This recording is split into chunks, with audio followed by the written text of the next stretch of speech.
বাগেরহাটের 4টি আসন জন্মের পর থেকে আমরা এই 4টি আসন দেখে আসছি।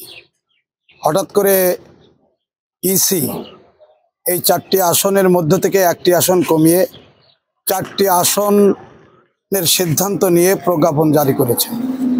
বাগেরহাটবাসীর দাবি 4টি আসন পুনর্বহাল করা, কারণ বাগেরহাটবাসীর এই দাবি যৌক্তিক, আইনি এবং নাগরিক অধিকার। যেটা করা হয়েছে এটা বেআইনি, অযৌক্তিক এবং নাগরিক অধিকার ক্ষুণ্ণ করা হয়েছে। আমরা সর্বদলীয় সংগ্রাম কমিটি করেছি। সংগ্রাম কমিটি কর্মসূচি ঘোষণা করেছে। এই কর্মসূচি লাগাতার চলছে। আজ এবং আগামী দিন লাগাতার 48 ঘন্টা হরতাল।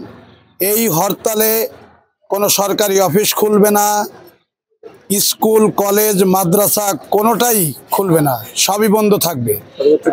সর্বোচ্চ জেলার একবারে সব জেলার প্রতিটি প্রতিষ্ঠান, প্রতিটি অফিস, সরকারি অফিস সব বন্ধ থাকবে। সানবিট সব দিবে সামাল। সানবিট ম্যাজিক প্রেস ডিশওয়াশিং এর মাথা ঘোরানো সলিউশন। আমরা তালা মারার ব্যাপারে শুধু ইসি এবং ডিসি অফিসে তালা মারার ব্যাপারে আমরা সিদ্ধান্ত আছে, আর অন্য জায়গায় আমরা তাদেরকে বলবো স্বতঃস্ফূর্তভাবে তারা এটা মানে অফিস বন্ধ রাখবে। এভাবে আমরা সিদ্ধান্ত নিয়েছি। একটানা চলবে আগামীকাল। যদি আমাদের দাবি মেনে না নেওয়া হয় তাহলে বাগেরহাটবাসী রাজপথ ছাড়বে না দাবি আদায় না হওয়া পর্যন্ত। এটা আমাদের যৌক্তিক দাবি, এটা আমাদের নাগরিক অধিকার। বাগেরহাটকে কোনোভাবেই এভাবে বঞ্চিত করা যাবে না।